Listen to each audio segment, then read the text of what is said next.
Good evening. It is the 21st of January 2024 and it is 8:30 p.m. UK time.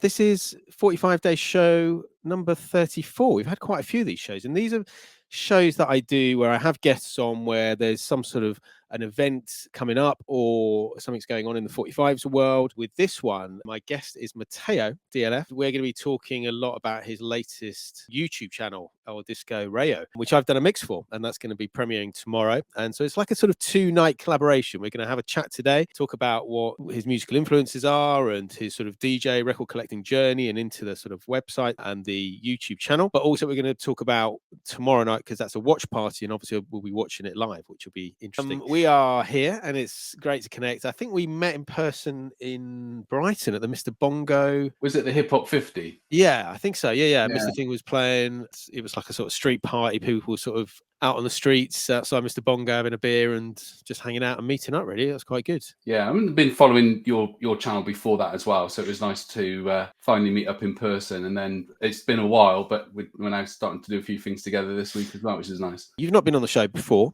so let's start from the beginning. And I always ask all my guests, because music is a passion to all of us from usually quite a young age, but it's always interesting to find out who got that instilled in you. So if it's parents, brothers, siblings, friends, cousins, whoever it is.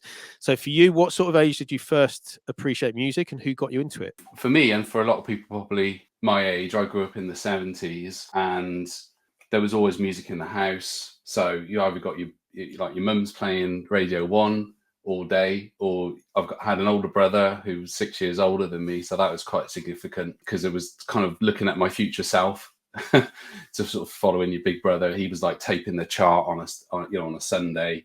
He had a record player. My dad had a record player, so it didn't take long before I was kind of copying what they were doing, starting to buy records. I didn't have my own record player to start with, but I did start buying records to play like on my dad's hi-fi system. So yeah, things like Top of the Pops in the late 70s and the chart and the radio, and also we had like this amazing sounds silly to say it now, but we had this amazing Woolworths in my hometown. It's a very small town in rural Gloucestershire, but they would have like the whole top 75 on 7, and that would be redone every week. They'd have the top 40 12-inch dance singles and the albums. So there was a lot of records to go at from an early age. So like for me, my first record was Boomtown Rats, I Don't Like Mondays, chart topper. Yeah, that got the ball rolling. And where did you buy that from and how much? That would have been probably Woolworths in Lydney in Gloucestershire, which is sort of between Gloucester and Cardiff, I suppose, on the Welsh side of the River Severn. I'm hazarding a guess it'd be about 75p for a single in those days. From your own pocket money? Yeah, I've got a little bit of pocket money. It might not have been much more than being able to buy one record a week and some sweets, you know?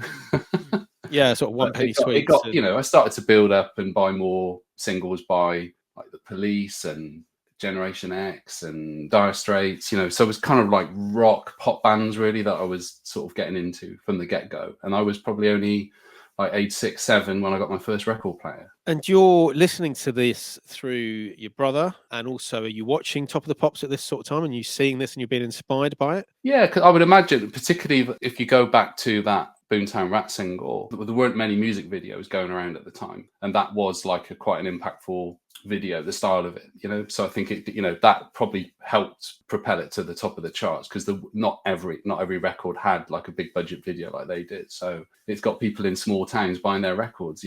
That's, I think, quite an early age then you're sort of buying them. When did you actually get your record player? I got like a small portable, I wish I still had it. It would be like the coolest thing to show you, but it was like a red plastic portable record player. It run off batteries, all the mains, and you had a little handle, like a suitcase handle, so you could take it to like your mate's house to listen to their records. So I think I must have had that Christmas 1979. I would have been 6. And then the Boomtown Rats album followed with that at the time, as like the second present to play on it. Amazing. But and then look where we are now. I know. From rural Gloucestershire to, as I said on Facebook, the Caribbean coast of Colombia with my record collecting. Yeah. And we've got Nydia DLF as well in the house. So welcome in.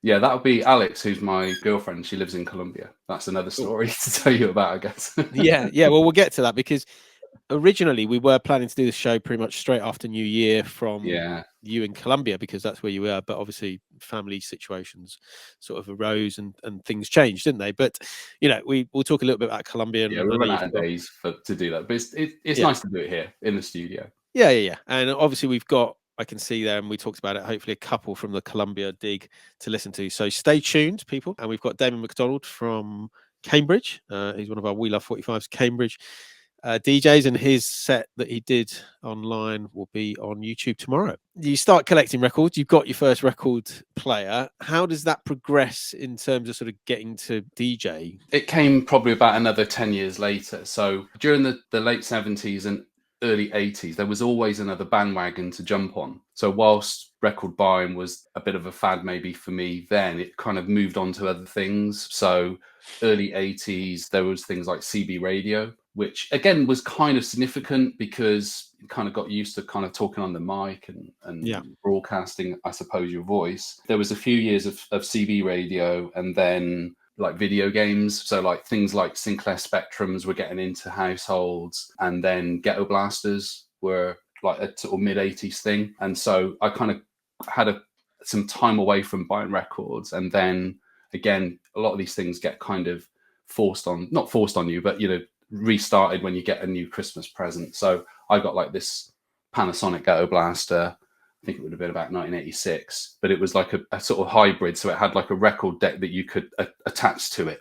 And there was like a sort of wooden frame that it all then would sit in, or you could take the Ghetto Blaster around your mates. And that was probably more significant for me because that was then when all the kind of hip hop was starting to come through in the chart. So again, you're still buying records in Woolworths. What's in the charts has changed quite significantly, because probably for half the 1980s or more, it was mainly just bands in the charts, rock and pop bands. Then all of a sudden, come say 86, 87, it was starting to change. You were starting to get more dance music in the charts. So it would be things like Jack Your Body, which was a big eye opener, because again, that was a record that was at the top of the charts. Pump Up the Volume. And then from then you started to get really curious about things like scratching and DJing. And like for me, probably the most significant thing was when Public Enemy charted, because a lot of the time you wouldn't have been able to access a Public Enemy record unless it was in the charts, particularly if you lived in a small town or village. So as soon as Rebel Without a Pause hit the top 40, it was like, wow, this is big. Something kind of futuristic could have been the fad, but I then went on a sort of 20-30 year journey with hip hop from that point. It's so interesting that you mentioned Public Enemy. They're mentioned by so many of my guests as such a pivotal band, pivotal moment. Yeah, you can't underestimate the power that artists had, and still to this day, that music is relevant even today, with everything that's going on. You listen to that music and you're like, it's the same thing, isn't it? It's just different context. In 88, we were really lucky because they were going to do a gig in Bristol for Takes a Nation of Millions. But because there was some prior hip hop gig, I think it was KRS-One or something like that. There was some violence at the gig. There was a lot of kind of stories about violence at hip hop gigs. So people were a bit scared about booking Public Enemy. So it got moved to Newport Gwent, which was actually for me nearer because I was on that Welsh side of the River Severn. So I think it was a Sunday night. So there was a load of us that were already like instant Public Enemy fans that went to that gig in Newport. Run DMC were headlining. Public Enemy were the support, but they were virtually the main men by then. Yeah. And Derek B was on that lineup as well. And the crazy thing is, as years have gone by, I've bumped into people through DJing and other things where they've said, yeah, I went to that gig, Yeah. So it's like I almost know everybody that was in that room now, but I didn't know them at the time. But that's the power of music, isn't it? And it's connecting the dots and sort of interacting with people years later. And I get this a lot with the 45 things. I'm like, oh yeah, I went to the Shadow and Cut Chemist one where they did the African Bambata tour. People are like, yeah, I was at that one, and then other people do that, and it's just we're all united with a love of music and this, like you say, journey through hip hop, isn't it? That's where it's sort of got you. That's where it started for me, because you're always imitating something. So whether it would be a few years before, people getting ghetto blasters and breakdancing and getting the gear and doing the moves, or for me, it was looking at people like Terminator X and like idols behind the decks at that time. Cash Money as well. He was very popular. So it sort of made me think, maybe that's something I can do in my spare time, or maybe more seriously. So I got my first decks in '88. They weren't very good. They were like Cytronic 120D belt drives, so scratching was not really possible. The mixer was the famous realistic mixer from Tandy's with the dead bit in the middle, so you couldn't actually cut on it because there was like this click bit in the middle that the crossfader would sit in. So but you know, it got me started, and from then, you know, I had more money then because I had like a paper round, you know. So rather than a little bit of pocket money, you know, it was going to bigger cities like Bristol and Cardiff, and getting into, you know, import records. That was a big deal then, you know, like that first, I can't remember what the first import record I bought, but, you know, it was starting to get hold of things like NWA and things like Brand Nubian and Main Source and all that sort of late sort of 80s, early 90s stuff. And you also had your MTV Raps on Sky TV as well, which was like plumbed into your house, sort of. They had a show like six, 7 times a week, you know. So at that point, it became a bit of a religion, really, you know. But things just sort of grew from there. So I had quite a big record collection by the early 90s, probably 200 or 300 records for sure, and some decks. And are you DJing a bedroom DJ at this stage? Are you getting out and doing stuff? I suppose I don't even know whether bedroom DJ had been a term at that point. Yeah. But yeah, looking back, I would revise myself as a bedroom DJ. So I didn't do any gigs. I did something like with a hospital Christmas do for some kids or something. But apart from that, I never really sort of DJ'd out there, and it was more about maybe looking at production. So I had like a Tascam 4-track studio, and I had like an Atari ST with samplers, and you know, I was more interested in that sort of, you know, sampling stuff and trying to make my own beats and what have you. So, you know, by 91, 92, there was a bit of a focus on music production, but it was quite short-lived in the end. And is it something that you ever sort of went back to, or did you sort of leave? Not really. I mean, I've bought a few bits and pieces recently. So I've got like some keyboards and some samplers and some software and things like that. But I haven't really sort of had the time. It takes a lot of time to get into it. It's the time element. It takes a lot of time, and you've got to be all in. You know, you can't sort of have. And that was it. Sort of back in the 90s, I was all in for a bit until like your first girlfriend comes along. You know, when you're like 17 and it's your first like proper girlfriend, you kind of, right, I'm going to sell all the equipment and focus on her, you know, which was a bad move on reflection. But, you know, you know, life takes over, and you see what like your mates are doing, and they're all selling their gear and they're all moving on, and they're no longer buying records, and they're saving up for a deposit for a flat or having kids or getting married, you know, and a lot of that then starts to go into the rearview mirror, and you think at that point that it's never going to come back. You know, somebody said to me, oh, you know, mid-90s, you've sold all your records, you've got some kids on the way, there'll be a way back to vinyl and DJing and all this sort of stuff on Twitch and what have you. It would be unimaginable then, you know? Well, I mean, none of us, I don't know, I don't think anyone did foresee where we'd get to at this stage. You know, I certainly didn't. You know, when I used to DJ before the pandemic, and you know, DJ out with my mate, and we'd do 45s, and we'd just do like some bars, some festivals, you know, cafes, art galleries, that sort of stuff. And it was just cool. You know, most weekends we're doing something, and then it stopped. And then I was like, right, what are we going to do now?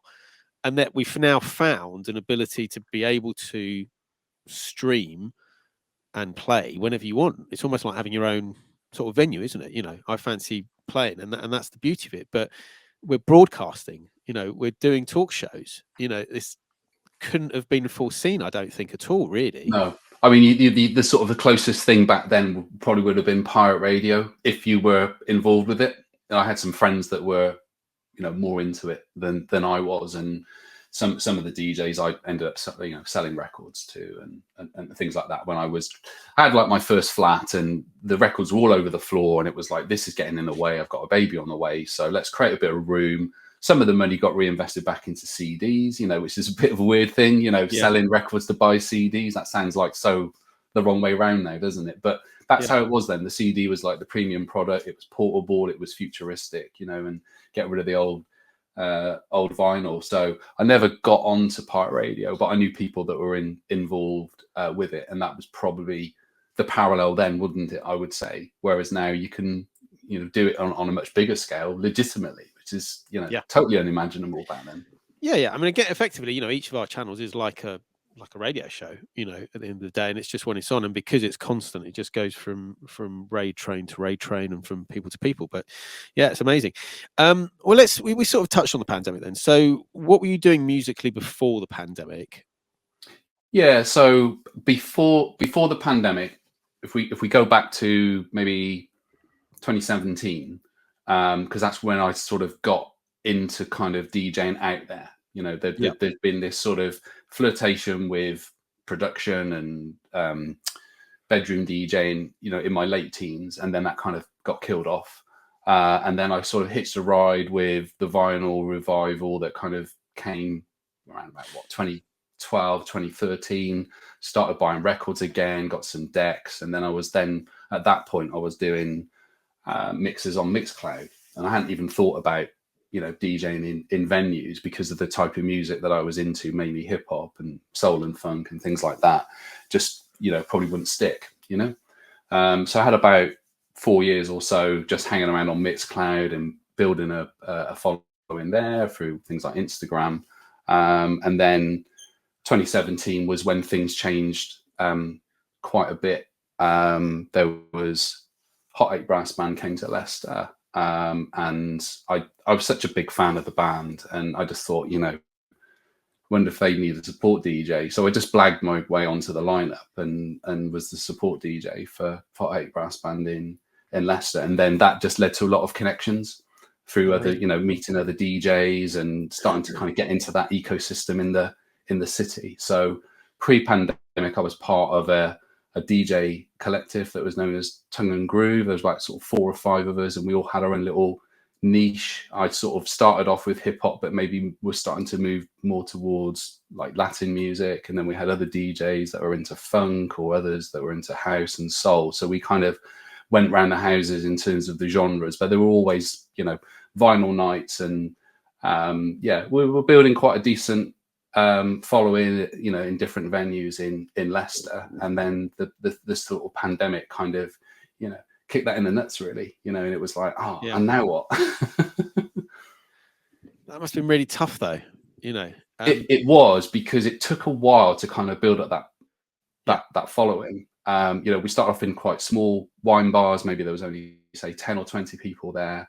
And then by sort of 2018, 2019, you know, that some of the nights, you know, they were really popping off and getting quite a decent following. And we then started to kind of invest money in better equipment, on our own speakers and things like that. So we really felt like we were building something.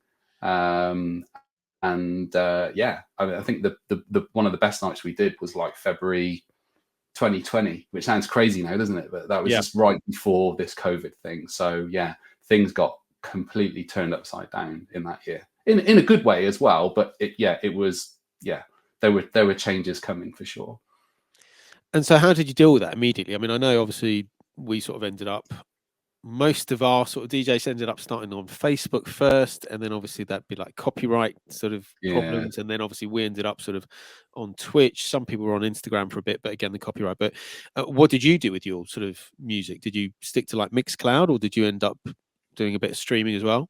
It's funny, if a couple of years before this Facebook Live thing came about, I don't know what year it came about, and so when it first started, I was kind of running the like a DJ mix from my studio, and then just kind of running it like from the phone. So there was no like cabling or, you know, audio interfaces or anything like that. So no direct audio, it was very rough audio straight into the phone, as if you were talking into the phone. So I'd already done a couple of those on Facebook Live years before, but then when all the whole, you know, copyright thing happened, we all kind of thought, let's give it another go. And then we were all just getting banned and blocked. And so, yeah, like you just said, like everybody thought Facebook was the platform for it. And yeah, they just weren't interested in. It wasn't, no.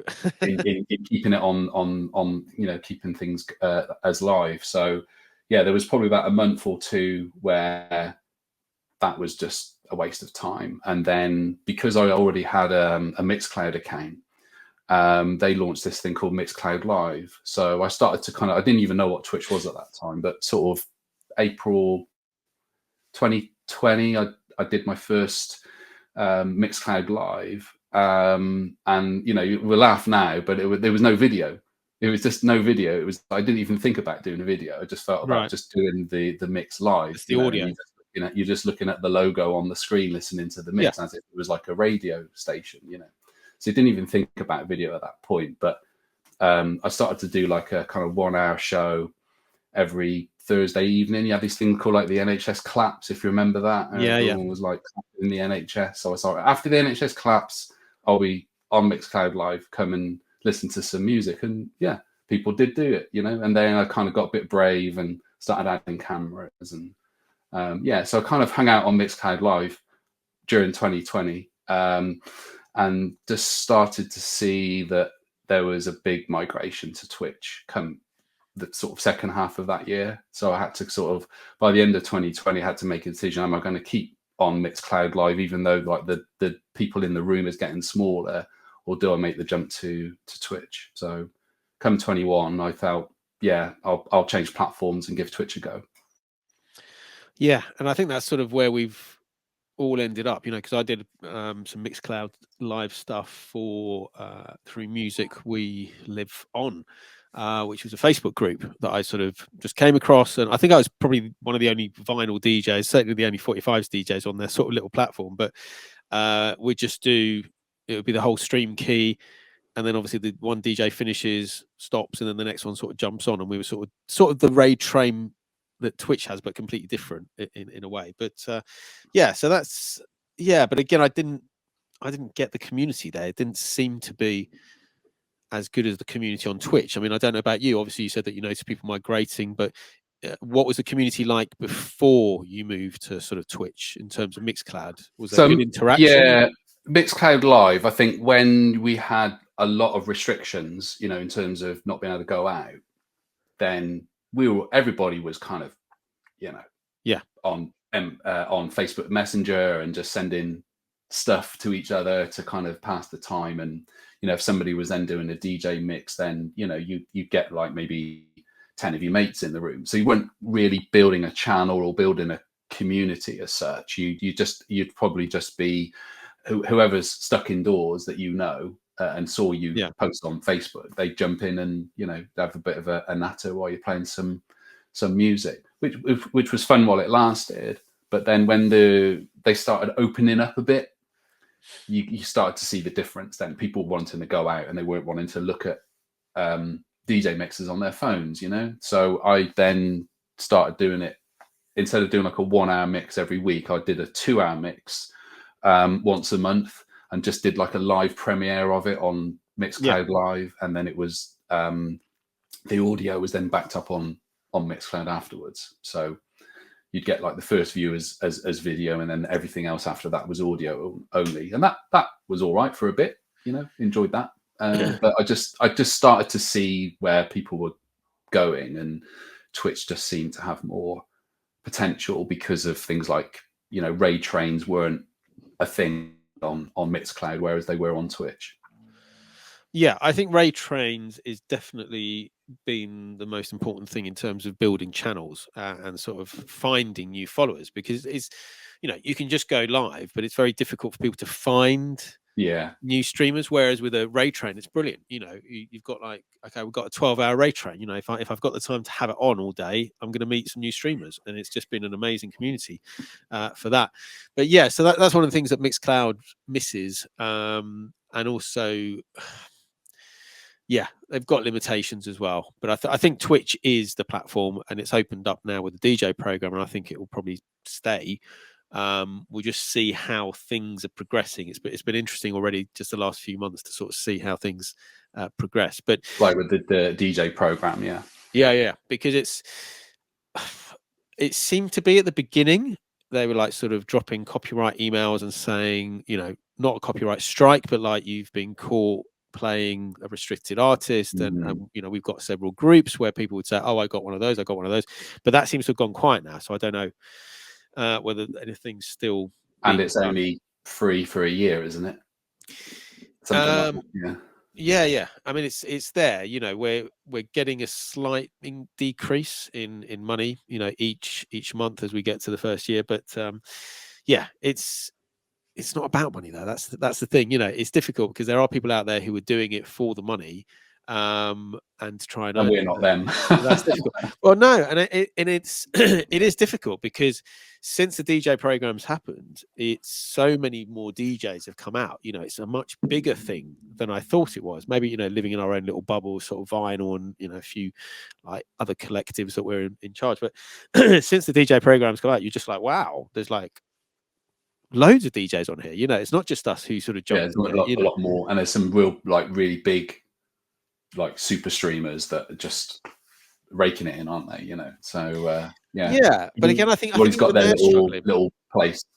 Yeah, I think even they're struggling because the price of subscriptions keeps going up, the price of bits keeps going up, and people cost of living. And what are you really getting for your subscription these days? You don't see some ads, or you've got a few more emotes and stuff. It's people before would buy say 10 subscriptions, now they might subscribe to one channel. So it's a very different world Twitch now than it sort of was before. And indeed Mixcloud has evolved, because once upon a time you would get so many more listens of your mix, and then that kind of disappeared when they started playing around with whether you can pause, rewind, and you have to pay if you want to do that. And they just started to kind of monetize it a lot more in terms of to get the full functionality you had to pay. And then I think like with other platforms coming along, and we'll talk about YouTube in a bit, but other platforms coming along have taken DJs off Mixcloud as well, whether it's Twitch or elsewhere. So it's, I guess what history has shown us is that it's always going to change, isn't it?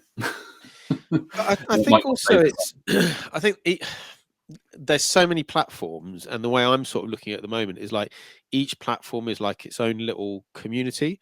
So for me, like the Mixcloud community is people who like listening to mixes, but perhaps don't like watching video mixes, or perhaps don't like watching live streams because they don't like talking, or they don't like, whatever. So that's one community. Then you've got your Twitch community, which is right. Ideally, it needs to be live, it needs to be interactive, and all the rest of it. Then you've got your YouTube, which is basically recorded sets or pre-prepared mixes and stuff, because people just want to go and put it on, perhaps watch it, but have it on in the background, but again, no talking. So, they're just all completely different platform. And then you've got IG, where it's like, right, let's get it down to reels, and it's finding each little community. And unfortunately, as content creators, DJs, promoters, whatever, we've got to sort of look at all of these platforms, haven't we, and try and keep them all going somehow. Yeah, absolutely. Like for me, when I started on Twitch, I got quite lucky in that sort of first month, because I found a Latin music raid train, which was called Super Domigazo. And on there, it was all vinyl selectors from places like Peru, Colombia, Brazil, Mexico. And I was kind of just in the room as somebody enjoying the DJs. And then the guy who was running the raid train said, "Oh, we'd like to feature you on our raid train," and it was run every Sunday for like, say, 8 hours, 8 DJs, that type of thing. And I always felt a little bit like imposter syndrome, because you had all these DJs in far-flung places like Mexico City, Los Angeles, Barranquilla, and then there was me in Leicester. But no, they were a good community, and yeah, I kind of miss rolling with those DJs. You know, they kind of had their own sort of restrictions lifted eventually, and just got busy DJing again in real life. Some of them I met in real life, you know, in on my travels. But yeah, I do miss those Super Damigazo raid trains, and that sort of got into my head a bit last year, thinking, is there maybe a way I can kind of reconnect with that alumni and maybe get them interested in doing videos on YouTube? Because you saw things like My Analog Journal just coming from nowhere and becoming huge on YouTube, which, you know, has inspired a lot of people. And, you know, sort of looked at that and was thinking, well, what, you know, could I do something that's like a different type of YouTube channel that perhaps brings together some of the elements that, you know, I've already been part of in the past, you know? Yeah, and this is obviously what interested me, you know, because it's El Disco Rayo. Am I saying Rayo right, or It's Rayao? pronounced Rayao.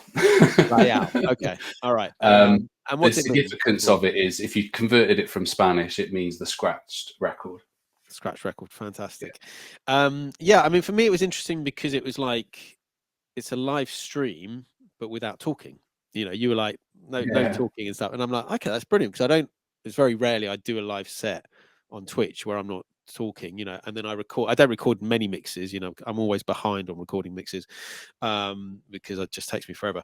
But this, I was like, okay, well, I'm just going to get some records together, switch it on as if it's a live stream, but just don't talk, you know. And it was Boom, done. Yeah. just fun. Yeah, it was fun, and I yeah, think it's simple for some people and not so simple for others. And I certainly think those who have had experience on Twitch yeah, can easily knock out a mix like this dead easily. And then those who have never done that, maybe they're not so comfortable on the camera. It's a bit more work to, you know, encourage them to consider it. So there's some DJs who are just like, yeah, I'll do it, and then a week later they've sent me the mix.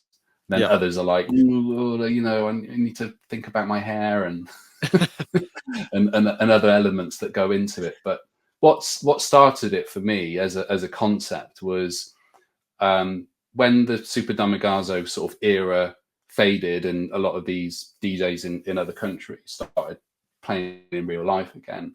I hooked up with it's known as a radio station, My House, Your House Radio, but essentially they used Twitch as their platform. It was an internet radio station many years before, and then evolved into a single channel Twitch, and we all had the same like login, so we just, one would follow the other, but it'd always be on the same Same channel, yeah. Twitch channel, and that ran for a couple of years, and then that sort of ran out of steam. And then I was kind of thinking, oh, now what? Because I've got to an age, like a lot of DJs I know, where, you know, playing out is not such a big deal these days. You know, DJing in bars and clubs till 2 or 3 in the morning. You know, I like my sleep. You know, Well, it's going to be, and this is what I do with the We Love 45. It's going back to, right, it's going to be a purpose. It's going to be an event or something. So, like, you know, yes, it's not till 2 a.m. in the morning or whatever, but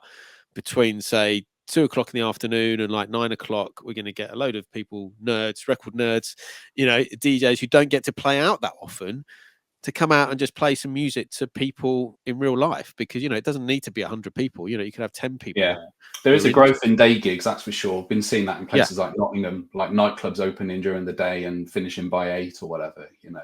Well, I think for them, hospitality's struggling, isn't it? So they're thinking, right, we've got this nightclub. Why are we shut during the day? You know, why don't we do something? You know, it just doesn't make any sense. You've got to use your building and your assets as much as possible. But yeah, it's a really interesting concept. So how has it gone? You know, how's it gone, the YouTube channel? Yeah, it's got off to a good start. So after the sort of My House, Your House channel shut down, which was about, well, this time last year, end of January, we had like our closing party and final weekend of broadcasting at the end of January, and then I was kind of in a sort of, and now what type of frame of mind. And initially I was just thinking of what sort of brand or name I would use on Twitch if I was going it alone. Yeah.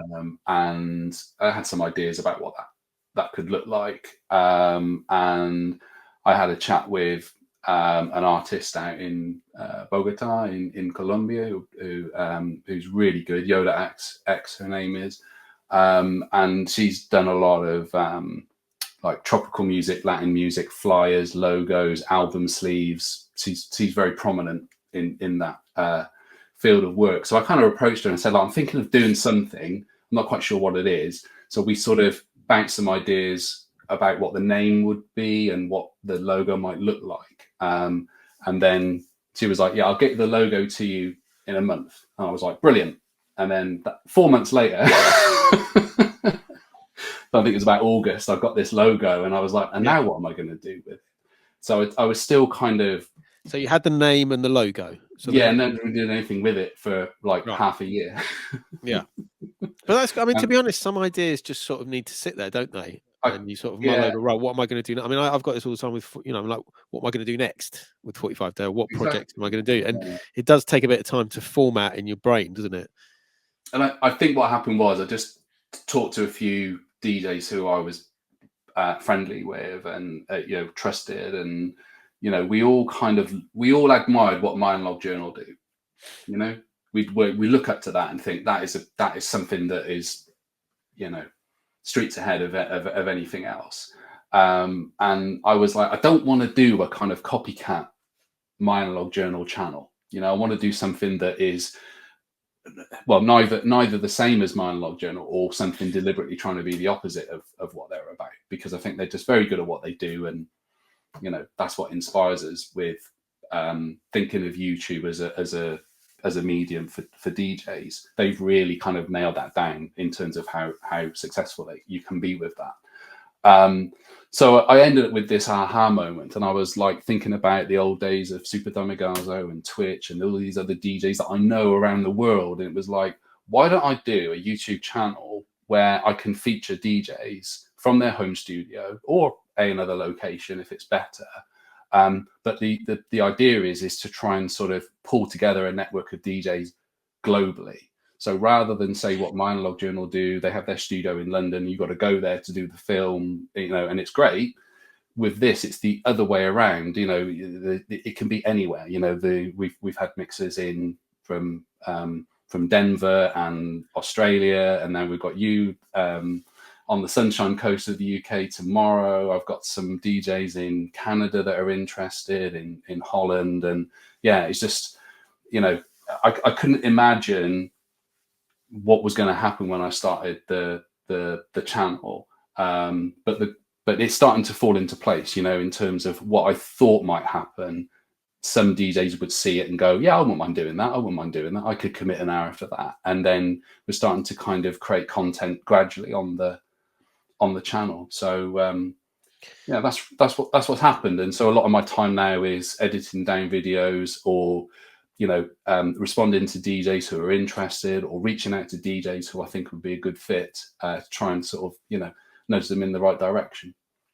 Yeah, and it's sort of Latin and tropical themed. Yeah, so I kind of borrowed that really from the Super Domigazo sort of experience that I had on Twitch. That's the prominent music that I'm interested in these days. The backstory is, following a second divorce, I did a bit of traveling around the world. I ended up going on a group tour of Colombia, and just sort of fell in love with the place, fell in love with the music, and that sort of changed me in terms of the type of music that I was then really getting into.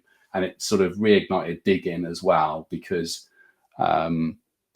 before I went to Colombia, it was you just buy stuff off Juno or Discogs, but to kind of get your hands dirty in record stores in other countries, that really kind of really tick the boxes for me again on the digging side. So I ended up with like a sort of second wind with DJing, with digging, and just sort of expanding my appreciation of music. So probably from about 2018 forwards, I've been more known as a Latin and tropical music DJ rather than the hip hop stuff. But I still all got it here, but just tend to play the Latin stuff more these days. Yeah, I think it's Yeah, because I'm definitely similar to that, and I think it's definitely perhaps an age thing as well, isn't it? A lot of people say that you get into like jazz when you're a bit older. I think it's the same sort of world music. I'm finding I'm getting into it a lot more now than I ever did, and similar to I've got reggae, I've got hip hop, I've got like everything, but that Latin and world music is definitely where my interest is I've at the never moment. been I've never been into like that kind of house disco electronic music, Yeah, drum and yeah, bass or whatever. electronic a little bit, not house and disco. I wasn't really Yeah. into that, but electronic was, yeah. It's always been like hip hop, soul, and funk, and so like the Latin music felt very jazzy, felt very funky. The type of period of Latin music history that I'm interested in, 60s and 70s mainly, was very similar to the funk and the soul that the same period of music that I was into, before I discovered all of this stuff. So yeah, I think I'm a bit of an old school person at heart, and even with the hip hop, it samples music from back then it did music from the 60s and 70s. So yeah, Yeah. kind of going around in circles in different parts of the world, I guess, but the Yeah. same era. Coming back to the YouTube channel, the first release you did was like an out. Sorry, it's a label showcase, wasn't it? The Yeah, first absolutely. video. So Discos Fuentes are probably the biggest known record label in Colombia, famous for artists like Fruco, Joy Arroyo, many legends, Lisandro Meza, Andres Andero. So huge back catalogue. And they were approaching their 90th anniversary in October of last year. And so where all this kind of, what am I going to do with this YouTube channel sort of came to sort of coming was I emailed Discos Fuentes in Medellin, and I said, look, I'm thinking of doing a commemorative mix. I'll do like because it's 90 years, I'll do like a 90-minute mix celebrate 90 years. And again, I was speaking to one of my friends, Santa Leticia, who I bounced a lot of ideas off with, and she's like, you need to get them to endorse this mix, and they'll share it on their social media. And I said, they're not going to be interested. And then I emailed them, and they come straight back and they said, yeah, we'd be delighted to endorse it on our social media channel. So everything kind of then moved towards launching my YouTube channel with this mix, and then the idea being is maybe leverage off the name of the label and the help of the label to get it out to a wider audience, to get off to a good start. Yeah, and it's done pretty well. What's it sort of up to? Is it It's up to about 15,000 now, Yeah, but they've only got like 200 followers on the YouTube yeah, account. So definitely the reach has been viral. It's not been just existing followers that have watched it lots. It's quite interesting when you look at the analytics. Probably more than 60-70% of the people who have watched videos on that channel are from Colombia. So I've hit the target. I've hit the bullseye, really, as far as that goes. yeah, and then it's just a case of hoping that people stick around and check out the other video mixes and everything else until you get whatever you're sort of aiming for. But I mean, is there an end goal, or are you just going to keep getting as many mixes as you can get in from people? I'm not so worried about it becoming something big enough to monetize, because that's not really ever been my background with music and DJing. I've always been an enthusiast, a hobbyist. It's not been my main profession. So, and on that point, I'm going to pause you for a second. On that point, part of your email, obviously that came out, explains that you're trying to ensure that the music used in the video mixes is copyrighted, and obviously hopefully the rights holders can get money, because you can't make money off video mixes on YouTube because it's all copyright. So it's a way of making sure that, you do like a patron, or like sponsorship or something like that, but that's a different story, isn't it? Just people subscribing and giving you money on YouTube just doesn't, it's very difficult. I would feel a bit uncomfortable making money off that channel, bearing in mind that I'm not necessarily the content creator. I'm just kind of the producer of the channel, and the real talent of the other DJs. So for me, I just get a lot of joy sharing DJs from all corners of the world. Like when I got an email through in like December from this collective in Sydney, Australia, I was just like, this is amazing. You know, it's just, you know, beyond my dreams in terms of getting off to a flying start, because, you know, people from Canada have messaged, you know, people from the US, South America, you know, and it will then mean that the content's going to be quite varied, and you're then reaching into all their kind of networks, which will be different, you know. So rather than just going after the same people over and over again and cannibalizing, you know, the 1,500 people I know on Instagram or whatever, we're really starting to spread it out. So well, it's definitely a good start, but yeah, it does need more content to fill it out, I guess. Yeah, and it's all about collaborations, you know, which has been, it's been great to be able to do what we've done today, which is basically sort of, you know, have a proper chat and have a sort of meet and work out where we are. But also tomorrow night is a watch party for the video. So I mean, tell us about that. So if people don't know, how does that work? Yeah, sure. So the watch party concept is really just like the premiere for the mix. So it's broadcasted as live. So if you jump in, we're doing at 8 o'clock UK time tomorrow evening.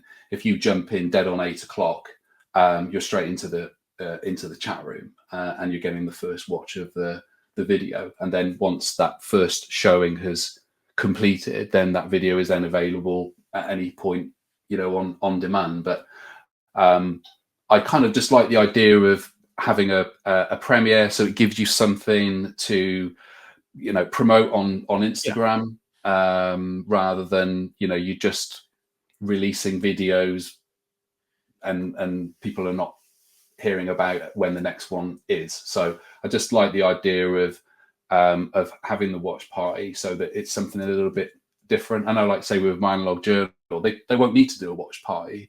You know, they've got millions of followers already, and they're churning out like 3 videos a week religiously. But for a channel that's growing and try and sort of keep that name prominent in your networks, I just thought that the watch party concept would, you know, drive new people to the channel. And each premiere that we've had a good bunch of people in the room from all corners of the world chatting and enjoying the mix. Yeah, and it's just creating that community again, isn't it? You know, let's see what's next in this journey. You know, let's see what the next mix is. So yeah, that's going to be fun tomorrow. So 8 o'clock, and that will be on the YouTube channel for people to hopefully tune in and go from there. Right, now we mentioned Colombia, and obviously that you were in Colombia just after Christmas and before Christmas, and obviously you got a couple of 45s. But before we play those, what's your take on 45s as a format? You know, are you sort of like an addict about it, or is it sort of just sort of you have sort of albums and 12s and 7s? Yeah, it's a strange one, isn't it? Because probably in the 80s we wouldn't even call them 45s. We'd have just called them 7-inch singles, and 12-inch was kind of the coveted format back then, in a way for DJs. But I think it's gone the other way around, because they're just so much more convenient, more versatile, more portable. You can, you know, bring more tunes with you. So I do like 45s. I don't specialize as a 45s only DJ. And, you know, most of my stack of records probably are LPs, just because of what I've collected over the years. I find with Latin music, particularly if you're trying to find, like, you know, rare old school stuff, it's hard, really hard to get 45s at a reasonable quality, in terms of, like, you know, a lot of records in Colombia are just beaten up. You know, they've been chucked in the street and been recovered, and then people are trying to sell you them, and with made up sleeves, and it's all kind of weird stuff that goes on there. So trying to find just any record, let alone a 45 with, you know, a reasonable sort of quality sound, is hard. And then but 45s are rarer still, because they've often lost their sleeves, or they've been pulled out of sleeves, and they're very worse for wear. But no, I got lucky on my last trip. There was a street vendor in Cartagena, and he had bunch of records all just lined up in the street. And then he had a bag with all sorts of weird and wonderful 45s in there. And then he also then took my girlfriend's WhatsApp number, and somebody else then contacted us a couple of days later, said, "Oh, what about these records? Are you interested in these?" And one of them was an Andres Landero 45, who's a very collectible artist. And the crazy thing was, the guy who had the records literally lived around the corner, so he just come around on his moped 5 minutes after me saying I'll buy it, and he delivered it to the door. Amazing. Amazing. And that was on this trip. Is that one of these two? Yeah, that that's the two here. So we got Okay. La Hamaca Grande, which is like the big hammock. It's like a classic sort of country campesina vallenato song by Andres Landero. That's on Disco Fuentes as well. And then we've also got a 45 by Los Corrales. I can't do the pronunciation. Los Corrales de Mahahual. I have to ask Alex how it's pronounced. But they're like a kind of super group of the 60s, and then people like Fruco, Lisandro Meza, etc. left that group and then became solo artists in their own right. And this track in particular has been quite heavily sampled by some newer Latin artists like Rompo Raya recently as well. So to grab those for a $5 each, Amazing. Yeah, bargains. Amazing. There are bargains there if you're prepared to get your fingers dirty or share a few WhatsApp numbers. Yeah, exactly right. Let's. I'm just going to switch off the echo cancellation. So, do you want to go with that one first or the other one? I'll go with the Los Corrales. Okay. De Mahahual first of all. Just maybe play like this will come through. Half of it. ¡Oh, mujer! ¿Qué fue? Ven a sembrar los calabazos, que ya Monte está tumbado. ¿Qué va, mijo? Este calabacito no tenía semilla.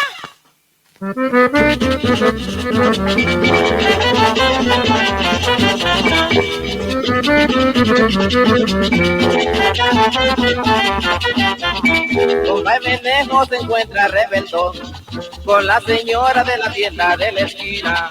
Compa Menejo se encuentra rebeldón con la señora de la tienda de la esquina, la que le vendió el calabazo al alumbrador, que ya lo engañó porque no tenía semilla. La que le vendió el calabazo al alumbrador, que ya lo engañó porque no tenía semilla.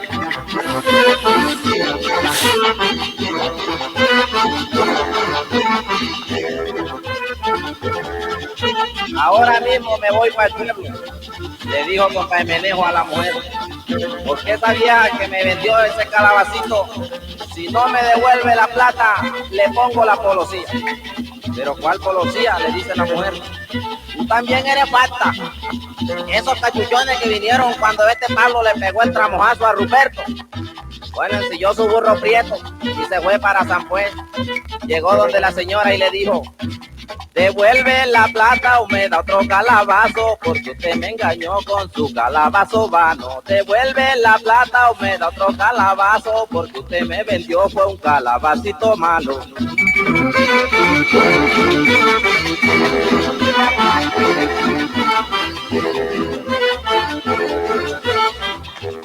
Pero calabazo malo, ¿cómo, señor? Hombre, que eso ni alumbraba ni tenía nada por dentro. Pero mire, señor, le dijo la señora, es que el bombillo para que alumbre hay que conectarlo de este alambre.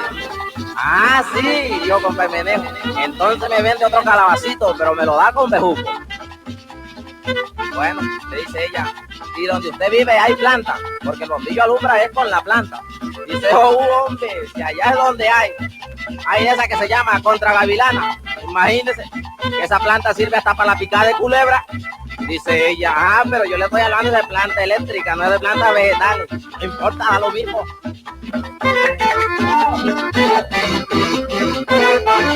Arriba, chicos, Cervantes. ¿Qué tal, que lo diga el cosa?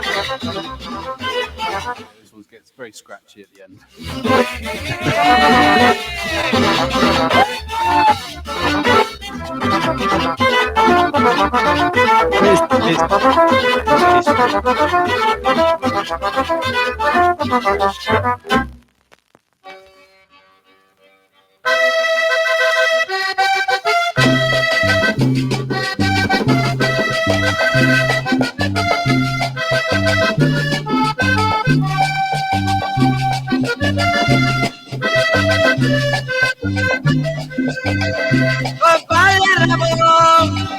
Compadre Ramón, te hago la visita para que me acepte la invitación.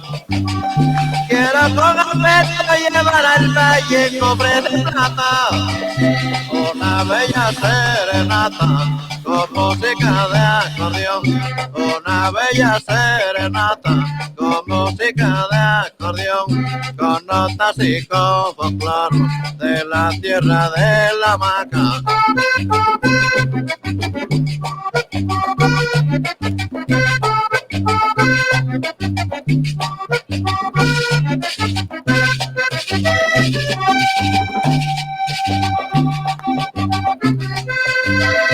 Acompáñeme, acompáñeme, un collar de cumbia sangas entera llevo en mi canto.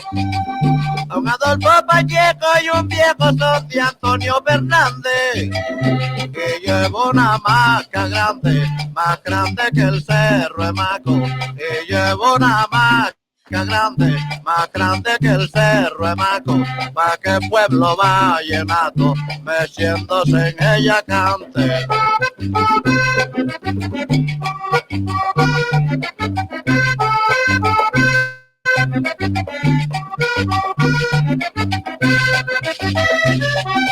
Amado Juan Pacheco al valle.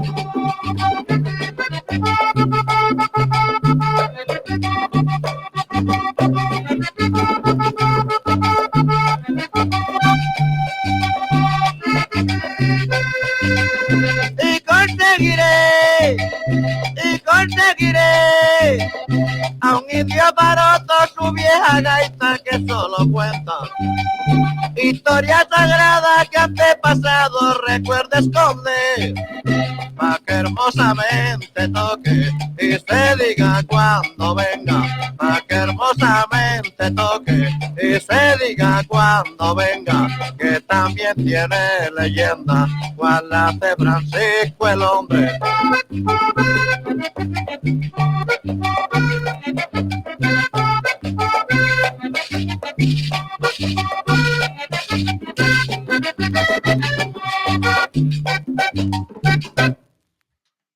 Awesome. That was really good. Now, here's a question for you. I mean, do you speak Spanish? Do you understand a lot of these songs? Sí, hablo poco español porque mi novia es colombiana y ella no habla inglés mucho. I take Spanish lessons online Right.